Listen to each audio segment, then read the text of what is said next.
ప్రణాళికాబద్ధంగా అభివృద్ధి సాధించడానికి, ఈ అభివృద్ధికి ప్రజలను వారసులను చేస్తూ ముందుకు సాగటానికి అంతర్జాతీయ స్థాయిలో ఎక్కడా లేని విధంగా క్యూర్, ప్యూర్, రేర్ అనే 3 ప్రధాన ప్రాంతాలుగా గుర్తించాం. క్యూర్లో సేవా రంగానికి, ప్యూర్లో ఉత్పాదక రంగానికి, రేర్లో వ్యవసాయ మరియు వ్యవసాయ అనుబంధ రంగాలకు ప్రాధాన్యత ఇస్తూ రాష్ట్రాన్ని అభివృద్ధి చేస్తున్నాం. Hyderabad outer ring road ORR లోపల క్యూర్ ప్రాంతంలో technology, artificial intelligence, global capability సెంటర్లు, పరిశోధన, అభివృద్ధి, స్టార్టప్, ఫైనాన్షియల్ సర్వీసెస్ సంస్థలు మరియు ఇతర సర్వీస్ సెక్టార్లను అధిక విలువైన సేవల కేంద్రంగా అభివృద్ధి చేయాలని నిర్ణయించాం. తెలంగాణలో పట్టణ జనాభా 2031 నాటికి 53.8% చేరుకునే అవకాశం ఉంది. ఈ నేపథ్యంలో క్యూర్ ప్రాంత పరిధిని కాలుష్యరహితంగా నెట్ జీరో మార్చేందుకు కావలసిన అన్ని చర్యలు తీసుకుంటున్నాం. సందర్భంగా health policy, Hyderabad industrial lands transformation పాలసీని కింద కాలుష్య కారక పరిశ్రమలను ORR బయటికి తరలించేందుకు మరియు సింగిల్ యూజ్ ప్లాస్టిక్ వినియోగాన్ని నిషేధించేందుకు చర్యలు తీసుకుంటున్నాం. క్యూర్ పరిధిలో ప్రస్తుతం ఉన్న పెట్రోల్, డీజిల్ ఆటోలను రెట్రో ఫిట్టింగ్ ద్వారా ఎలక్ట్రిక్ వాహనాలుగా ప్రభుత్వ ఖర్చుతో మారుస్తాం. Peri urban region economy, outer ring road, regional ring road మధ్య ప్రాంతాన్ని మ్యానుఫ్యాక్చరింగ్ హబ్గా అభివృద్ధి చేయాలని లక్ష్యంగా పెట్టుకున్నాం. ఈ ప్రాంతంలో తయారీ పరిశ్రమలు, MSME క్లస్టర్లు, లాజిస్టిక్ హబ్లు, పారిశ్రామిక పార్కులు ఏర్పడేలా చర్యలు తీసుకుంటాం. దీని ద్వారా ముఖ్యంగా పెద్ద ఎత్తున ఉద్యోగాలు సృష్టించబడతాయి. ఈ ప్రాంతం తెలంగాణ ఆర్థిక వ్యవస్థకు తయారీ కేంద్రంగా, మ్యానుఫ్యాక్చరింగ్ ఇంజన్గా మారనుంది. రీజనల్ రింగ్ రోడ్ అవతల ఉన్న ప్రాంతాలను వ్యవసాయ వాల్యూ యాడెడ్ ఆర్థిక వ్యవస్థగా ఏర్పాటు చేస్తున్నాం. ఇందులో ఆహార ప్రాసెసింగ్ పరిశ్రమలు, విలువ ఆధారిత వ్యవసాయం, పర్యావరణ పర్యాటక రంగంపై ప్రత్యేక దృష్టి సారిస్తున్నాం. దీని ద్వారా గ్రామీణ ప్రాంతాల ఆదాయం పెరిగి సమగ్ర ప్రాంతీయ అభివృద్ధి సాధ్యమవుతుంది. హైదరాబాద్ అభివృద్ధికి ప్రభుత్వం పలు చర్యలు తీసుకుంటుంది. ఔటర్ రింగ్ రోడ్ అవతల లోపల ఉన్న 20 మున్సిపాలిటీలను, 7 కార్పొరేషన్లను విలీనం చేస్తూ GHMC ప్రాంతాన్ని పరిపాలనా సౌలభ్యం కోసం ప్రభుత్వం పునర్వ్యవస్థీకరించి నగరంలో సమ్మిళిత మరియు సమాన అభివృద్ధిని సాధించే దిశగా మన ప్రభుత్వం GHMCని కొత్త డివిజన్లు మరియు బ్లాకులతో కూడిన గ్రేటర్ హైదరాబాద్, సైబరాబాద్ మరియు మల్కాజ్గిరి అనే 3 నగరపాలక సంస్థలుగా విభజించింది.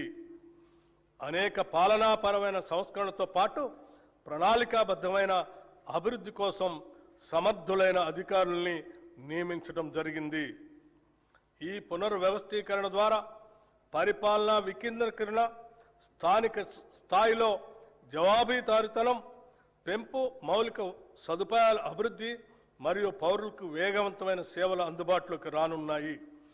ఈ 3 మున్సిపల్ కార్పొరేషన్లతో పాటు హైదరాబాద్ మెట్రోపాలిటన్ వాటర్ సంస్థ, హైడ్రా వంటి సంస్థలన్నింటినీ సమన్వయపరిచే ఒక సంస్థను ఏర్పాటు చేయడానికి తగిన చట్ట సవరణ చేయాలని నిర్ణయించాం.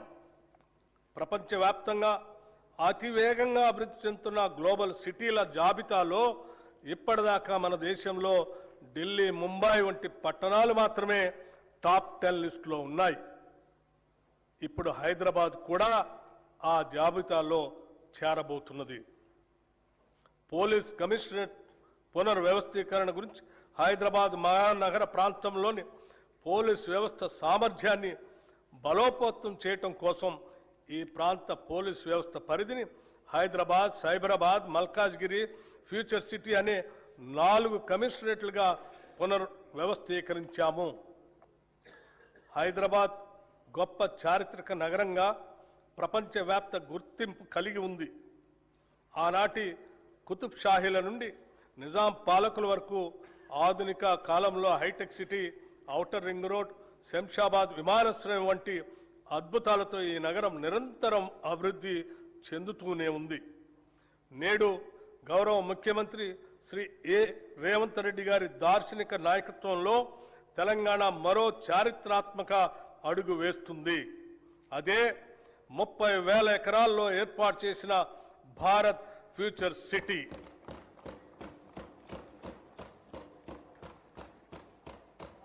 రేడియల్ రోడ్ల నిర్మాణం ఫ్యూచర్ సిటీని నేరుగా ఆంధ్రప్రదేశ్లోని మచిలీపట్నం పోర్టుకి అనుసంధానించే గ్రీన్ఫీల్డ్ జాతీయ రహదారి, భూగర్భ విద్యుత్ వ్యవస్థ, పర్యావరణ అనుకూల స్మార్ట్ గ్రిడ్లతో ఈ నగరం సుస్థిర అభివృద్ధికి నిదర్శనంగా నిలుస్తుంది.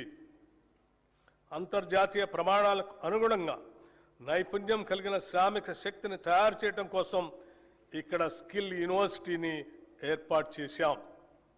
ఈ ఫ్యూచర్ సిటీ నిర్మాణం పూర్తి చేసుకుంటే ఈ నగరం అంతర్జాతీయ నగరాల సరసన నిలిచి అంతర్జాతీయ పర్యాటక కేంద్రంగా మారుతుంది.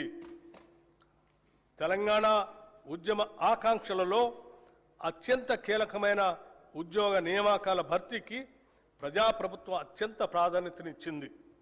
గత ప్రభుత్వం నిరుద్యోగుల జీవితాలతో చెలగాటం ఆడింది.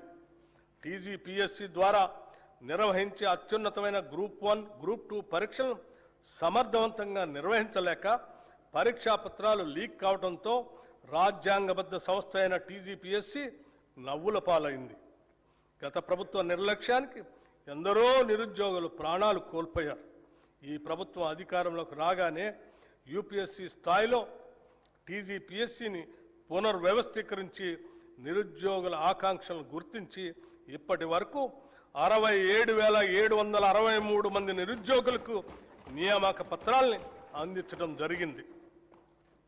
తెలంగాణ రాష్ట్రంలోని బడుగు బలహీన వర్గాలకు అండగా నిలిచేందుకు వీలుగా రాష్ట్రంలో సివిల్ సాధించే లక్ష్యంతో పోటీ పరీక్షలకు సన్నద్ధం అవుతున్న విద్యార్థులకు అండగా నిలిచేందుకు రాజీవ్ సివిల్స్ అభయహస్తం పథకాన్ని ప్రభుత్వం అమలు చేస్తుంది.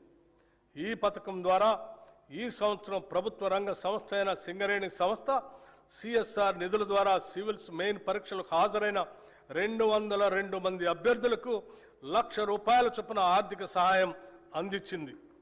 ఈ సహాయం అందుకున్న అభ్యర్థుల్లో 51 మంది ఇంటర్వ్యూలకు సెలెక్ట్ అయ్యారు. వారికి అదనంగా ₹1,00,000 ఆర్థిక సహాయాన్ని అందించాం. వారిలో 20 మంది యూపీఎస్సీ సివిల్ సర్వీసెస్ ఫలితాల్లో మంచి ర్యాంకులు సాధించి తెలంగాణ రాష్ట్ర యువత తమ సత్తాను చాటి చెప్పారు. తెలంగాణ రాష్ట్రంలో పుట్టటం ఇక్కడ జీవించటం ఒక వరం అనే విధంగా ప్రభుత్వం చర్యలు తీసుకుంటున్నది, సౌకర్యాలు కల్పిస్తున్నది. ఈ ప్రభుత్వం రాష్ట్రంలోని ప్రతి కుటుంబానికి భద్రత కల్పిస్తుంది.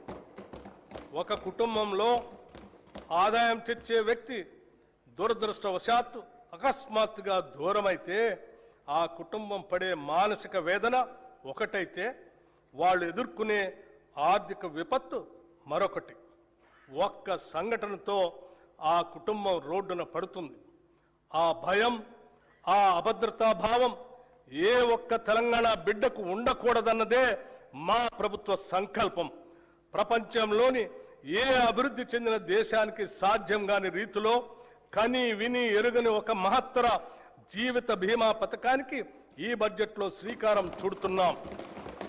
సామాజిక అంతరాలతో సంబంధం లేకుండా పేద మధ్యతరగతి ధనిక అనే తేడా చూడకుండా రాష్ట్రంలోని 1,15,00,000 కుటుంబాలకు ప్రతి కుటుంబానికి ₹5,00,000 జీవిత బీమా అందించే విధంగా జూన్ 2, 2026 నుండి ఇందిరమ్మ కుటుంబ జీవిత బీమా పథకంను నూతనంగా ప్రవేశపెడుతున్నాం.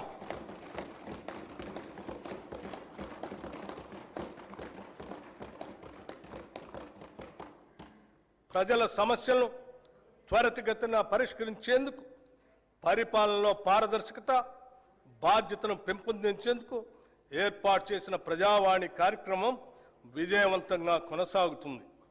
హైదరాబాద్లో ఉన్న మహాత్మా జ్యోతిబా పూలే ప్రజాభవన్లో ప్రజల వినతులను నేరుగా సమర్పించే అవకాశాన్ని కల్పించాం. ప్రభుత్వం అమలు చేస్తున్న సంక్షేమ పథకాలు, చేపడుతున్న అభివృద్ధి కార్యక్రమాలను ప్రజలకు మరింతగా చేరువ చేయాలనే సంకల్పంతో రాష్ట్రంలో ప్రజాపాలన ప్రగతి ప్రణాళిక పేరుతో 99 రోజుల కార్యక్రమాన్ని ప్రభుత్వం రూపొందించింది. ఈ కార్యక్రమం 2026 మార్చి 6 నుంచి జూన్ 12 వరకు సాగుతుంది. గ్రామ, మండల, నియోజకవర్గ, జిల్లా మరియు రాష్ట్ర స్థాయిల వరకు పరిశుభ్రత, ఫైళ్ల క్లియరెన్స్, ఆరోగ్యం, రోడ్డు సేఫ్టీ, సంక్షేమం, పిల్లల భద్రత, డ్రగ్స్ కు నో, రైతు సంక్షేమం, వ్యవసాయం, విద్య, యువత, క్రీడలు, మహిళలు, పర్యావరణం వంటి 10 అంశాలతో కూడిన ఈ కార్యక్రమాన్ని ప్రజాప్రతినిధులు, జిల్లా అధికారులు, స్వయం సహాయక సంఘాల మహిళలు మరియు పౌర సమాజ సంస్థల భాగస్వామ్యంతో అమలు చేస్తున్నాం. గత